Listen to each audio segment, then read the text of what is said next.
এই অঞ্চলেরই সরেকা মনে মনে আমার আশা ছিল কি সারা নিশি পুত্র পুত্রপতিকে লয়ে কাটিয়ে দেব আরাধনা দেবীর মন্দিরে বসে। সরেকা সেই আশা আমার অপূর্ণ রেখে দিও না। তুমি তো সবই জানো প্রিয়তমা। কি গো? আজ আমার জয় পরাজয়ের রাত্রি। আগামী কাল পূর্ব আকাশে সূর্যোদয়ের সঙ্গে সঙ্গে আমি আমার পুত্র সহ মধুমা থেকে নিয়ে ফিরে আসব এই চম্পক নগরের রাজপ্রাসাদে। লখাই চলো পুত্র, এই মুহূর্তে রাজপ্রাসাদের প্রতি মায়া মমতা পরিত্যাগ করে আমার সঙ্গে যাত্রা করো ওই সহোদরী কিছুতেই আমি এই চম্পকে পরিত্যাগ করে সাঁওতালি পর্বতে যেতে পারবো না পিতা।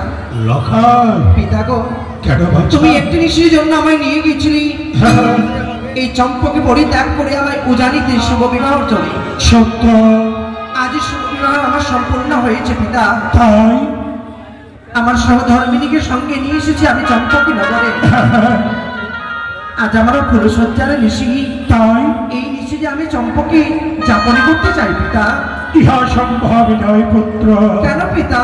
তাই তোদের রাত্রি যাপনের জন্য ওই সাঁওতালি পর্বতে লক্ষ লক্ষ লোহা দিয়ে সত্যতার পাতাল খরণ করে নির্মাণ করেছি এক নিশ্চিত রহবাসর ঘর।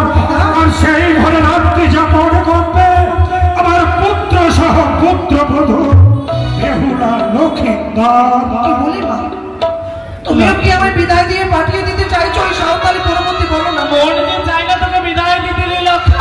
আমি যে তোমায় ছাড়া থাকতে পারবো না মা। জানি লক্ষাই, জানি। একটি নিশি আমি তোমায় ছেড়ে গেছিলাম উজানিতে, আমার মন যে বড় একা হয়ে গেছিল গো মা। লক্ষাই রে, তুমি আমাকে পাঠিয়ে দিও না মা উজানিতে। আজ এসেছি আমি শুভ পরিণয় করে চম্পকে, তুমি চম্পক থেকে আমার সাঁওতালিতে পাঠিয়ে দিও না মা। লক্ষাই, বলো না মা। যখন তুই বিবাহ করতে গিয়েছিলি বলেছিলি মা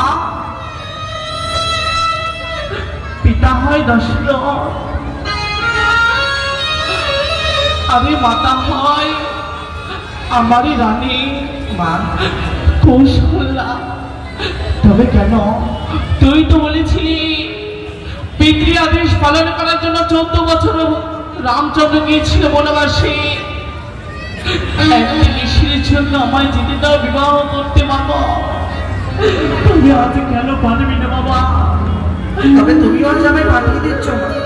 লক্ষাই রে, আমি সত্যি চলে যাবো পিতৃ আজ্ঞা পালন করার জন্য সাঁওতালি পরবর্তী, কিন্তু জানো মা কি আজ আমার এই মনখানা কি বলে? কি বলে বাবা?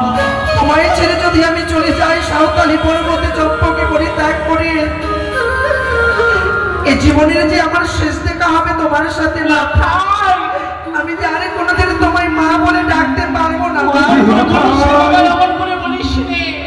আর বিলম্ব নয় পুত্র। পিতা চলো এই মুহূর্তে আমার সঙ্গে সাঁওতালি পর্বতে যাবো পিতা। আমি লখাই, মা আমায় বলেছে না অযোধ্যার শ্রী রামচন্দ্র যদি পিতৃ আজ্ঞা পালন করার জন্য 14 বছরে বনবাসে যেতে পারে, তবে আমি তোমার পুত্র হয়ে কেন পারবো না পিতা? একটি নিশির জন্য নিশ্চিত পবিত্র বাসরে করে লখাই, সারাটা নিশ্চয় আমার অর্ধাঙ্গিনীকে নিয়ে আমি যাপন করতে পিতা। যদি তাই হয় তবে এই মুহূর্তে যাত্রা কর।